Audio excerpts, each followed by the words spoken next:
البدع والأهواء، أهل البدع العقائدية وأهل البدع السياسية. نقول بيننا وبينكم السلف، بيننا وبينكم الكتب، كان فيقول البدع بيننا وبينكم. الرحمن الرحيم.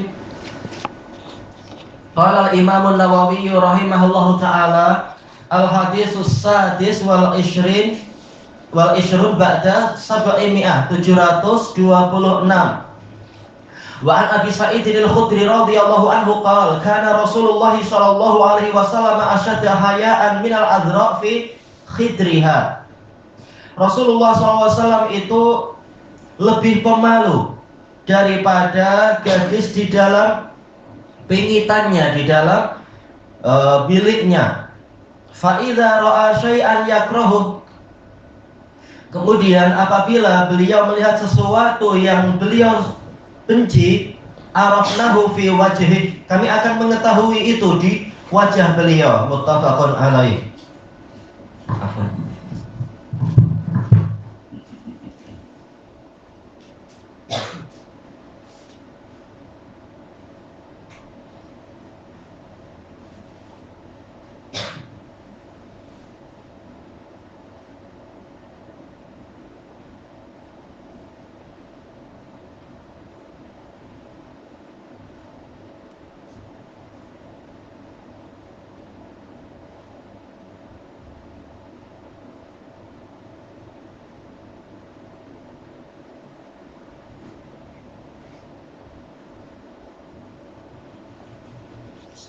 Assalamualaikum. Sebelum kita masuk ke syarahnya, kita baca dulu ucapan Imam Nawawi di sini. Qala ulama haqiqatul haya. Para ulama mengatakan hakikat rasa malu adalah khuluqun yab'asu ala tarkil qabih, yaitu suatu akhlak yang membangkitkan suatu kekuatan seperti yang dijelaskan oleh Qurtubi dan lain-lain itu pada diri pemiliknya untuk meninggalkan perkara yang buruk. Wa yamna'u 'anit taqsiri fi haqqi dzil haqq, dan menghalangi dia untuk bersikap kurang pada hak orang yang memiliki hak, yaitu ini akhlak yang menyebabkan orang memenuhi hak, malu untuk tidak sholat. Allah sudah memberikan kita rezeki, berbagai kekayaan, kesehatan, kekuatan, dan seterusnya. Tahu-tahu kita malas sholat, malas baca Quran, malas zikir dan sebagainya. Juga malu untuk kemudian durhaka pada orang tua yang selama ini berjasa dengan jasa yang tak terhitung untuk kita menghitungnya. Nah, kita malu untuk kemudian kita bersikap buruk kepada mereka. Demikian pula malu kepada anak yatim, sudahlah kehilangan orang tua, tahu-tahu kita hendak bersikap kasar pula, membuli mereka. Nah, kita malu melakukan itu, dan seterusnya. Wa rawaina an Abil Qasim Al-Junaid, kami meriwayatkan dari Abil Qasim Al-Junaid rahimahullah, disebutkan dalam catatan kaki Syekhuna Abu Amr hafizahullah, wal Junaid huwa Al-Junaid ibnu Muhammad ibnu Al-Junaid Abul Qasim An-Nahawandi. Asalnya dari Nahawand, berarti apa? Irak ya, termasuk peperangan yang dulu dipimpin oleh Sa'ad bin Abi Waqqas, menaklukkan Persia. Al-Baghdadi Al-Qawariri Al-Khazzaz. Khazzaz ini berarti apa? Nisbat pada mungkin apa, kerja kain sutra. Khaz ini kain sutra yang agak murah kualitinya. Faqihun sufi, faqih yang sufi, tapi sufi level pertama yang tidak banyak kejahatannya, tidak banyak khurafatnya. Tuwfi sanata sab'in wa tis'in ba'dal mi'atain. Iya, masih masa itu ya, 297. Belum ada tarekat Naqsbandiyah lah apa itu. Jadi sebutkan biografinya dalam Syiar Alamin Nubala dan Tabaqatus Syafi'iyah Al-Kubra. Kita kembali ke atas. Al-Junaid mengatakan al-haya ru'yatul ala'i awin ni'am. Yang namanya rasa malu adalah kita melihat banyaknya kenikmatan, wa ru'yatut taksir, dan kita melihat kita ini banyak kekurangan. Allah banyak memberi tapi kita yang tidak pandai bersyukur. Maka apa? Muncullah rasa malu tadi. Fayatawalladu bainahuma halatun tusamma haya'a. Maka dilahirkanlah di antara kedua perkara ini suatu keadaan yang dinamakan dengan rasa malu. Salah, tak seperti apa? Tokoh-tokoh ekstrem sufi tak malu bahkan mengklaim saya adalah Tuhan. Alhamdulillah, tak punya malu sama sekali. Baik. Disebutkan dalam catatan kaki, kata Syekh Abu Amr ini dalam risalah Qusyairiyah. Baik, dan seterusnya di informasi tentang masalah ini. Baik, tentang hadis Abi Sa'id Al-Khudri radhiyallahu an, ada beberapa sanad terkait dengan masalah ini. Di antaranya adalah pertanyaan sebagian dari atba'ut tabi'in kepada Abdurrahman bin Mahdi, apakah memang benar Rasulullah SAW itu lebih pemalu daripada gadis di biliknya? Maka dia mengatakan betul.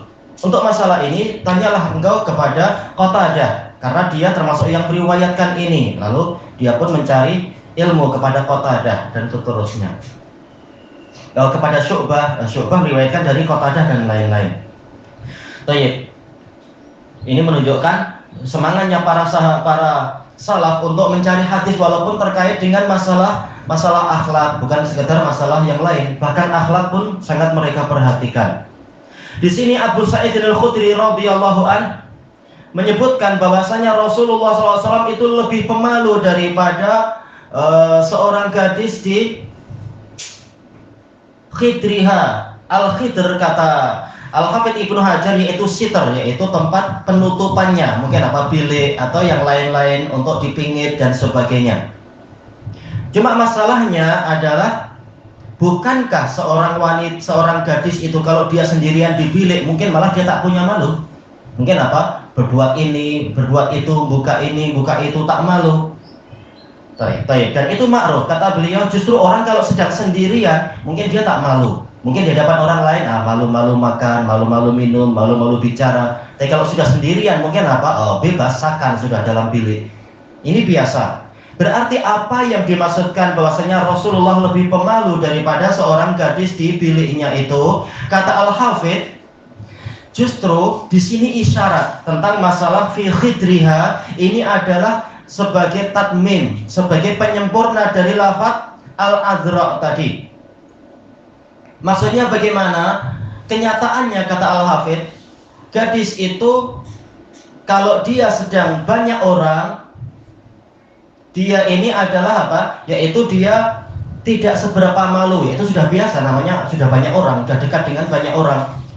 Tetapi kalau dia sedang sendirian, tahu-tahu didatangi orang, terutama di dalam laki-laki, dia akan sangat pemalu, mungkin salah tingkah, mungkin pegang cawan pun jatuh. Nah, kata Al-Hafidz, itulah yang dimaksudkan. Jadi bukan ketika gadis itu sendirian di bilik, mungkin malah tak malu.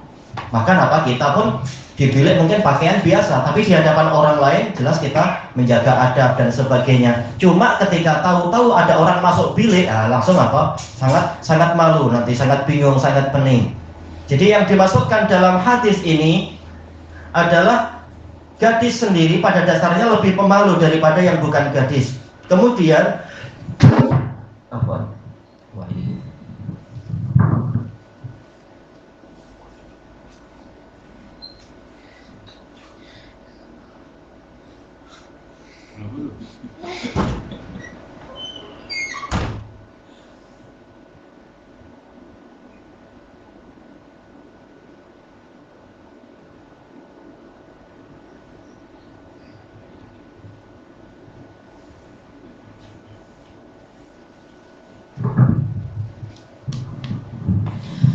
yang dimaksudkan oleh Al-Hafidz di sini adalah yang kata beliau bahwasanya yang dimaksudkan dengan hadis ini bukan semata-mata seorang gadis di dalam bilik, tetapi di dalam bilik yang dia sudah biasa bersendirian, tahu-tahu didatangi orang. Disitulah nampak betapa sangat pemalunya dia. Kalau sendirian, gadis ataupun tidak gadis, kalau orang sendirian bahkan laki-laki ataupun perempuan, mungkin kalau sendirian malah bebas sesuka hatinya. Tetapi akan nampak sangat pemalu ketika sudah biasa sendiri, tahu-tahu didatangi tanpa sangka-sangka. Di sini akan nampak betapa pemalunya dia dan seterusnya. Dan inilah yang dimaksudkan dalam hadis tersebut. Dijelaskan oleh Al-Qurtubi rahimahullahu ta'ala di dalam Al-Mufhim bahwasanya rasa malu itu terbagi menjadi dua. Yang pertama adalah rasa malu yang sifatnya ghoriziyah, yaitu insting. Memang sejak lahir memang dia jenisnya jenis pemalu. Dan untuk inilah hadis tersebut didatangkan, yaitu dari sisi insting. Memang Nabi SAW lebih pemalu daripada seorang gadis di tempat pingitannya itu. Berarti apa? Untuk masalah insting, Rasulullah bahkan di puncak yang paling tinggi dalam masalah rasa malu. Kemudian yang kedua, rasa malu sifatnya adalah iktisabi atau takassubi, yaitu usaha. Ada usaha untuk melatih diri dan sebagainya. Dan pada bagian inilah pembebanan syariat itu. Kita diperintahkan untuk punya rasa malu, diperintahkan untuk melatih diri. Dan inilah yang disebutkan oleh Al-Junaid tadi, yaitu dia memang memperhatikan bahwasanya nikmat Allah banyak. Berarti apa? Dia memang wajib punya ilmu agar punya rasa malu. Tahu nikmat Allah banyak sekali, kemudian tahu diri sendiri masih kurang dalam menjalankan syariat, lalu muncullah rasa malu ini, kemudian berusaha untuk memenuhi apa-apa yang kurang. Dan inilah yang Rasulullah katakan al-haya'u minal iman, rasa malu bagian dari iman. Yaitu malu yang mana? Yaitu malu yang iktisabi. Dan untuk masalah ini Rasulullah di Adzurwatil Ulya, kata Al-Qurtubi, untuk rasa malu yang sifatnya adalah usaha, diusahakan, Rasulullah juga di puncak yang tertinggi, karena beliau yang paling tahu haknya Allah dan paling berusaha untuk memenuhi hak Allah, memenuhi hak para makhluk dan seterusnya. Malu untuk kemudian dituduh sebagai orang yang kedekut, maka beliau rela menyerahkan apapun yang diminta oleh para sahabatnya walaupun beliau sendiri memerlukan. Dan Rasulullah SAW lah yang menyebutkan bahwasanya termasuk dari Sayyidul Istighfar adalah doa yang di dalamnya ada ucapan apa itu? Abu'ulaka binikmatika alayya wa abu'u bidzambi. Saya mengakui kepadamu ya Allah atas kenikmatanmu kepadaku, dan saya mengakui dosa-dosa saya. Ini gabungan dua perkara yang diisyaratkan, disebutkan oleh Al-Junaid tadi itu. Melihat banyaknya nikmat Allah dan melihat betapa kurangnya ibadah-ibadah kita, sehingga tak heran kalau menjadi sangat pemalu. Berarti intinya adalah kata Al-Qurtubi rahimahullahu ta'ala, Rasulullah SAW menggabungkan puncak tertinggi rasa malu secara karakternya, secara tabiatnya, instingnya, dan juga puncak tertinggi rasa malu yang sifatnya adalah keimanan, yaitu berupa amalan. Makanya beliau betul-betul dalam segala sisi itu beliau adalah yaitu mencapai puncak kesempurnaan dari karakter kemanusiaan. Dan Al-Hafidz Ibnu Hajar setelah menyebutkan kalam Al-Qurtubi secara ringkas, beliau mengatakan ini adalah tafsir yang tepat dan bagus. Dan untuk inilah Imam Bukhari mengurutkan hadis ini datang pada bab sifat Rasulullah Shallallahu Alaihi Wasallam. Sifat yang mana? Yaitu sifat yang jibiliyah, yang sifatnya insting tadi, dan sekaligus sifat yang diusahakan, mengusahakan perkara-perkara yang baik. Tayyib. Ilahuna wallahu a'lam. Subhanakallahumma wa bihamdika la ilaha illa anta astaghfiruka wa atubu ilaik. Walhamdulillahi rabbil alamin. Jazakumullahu khairan.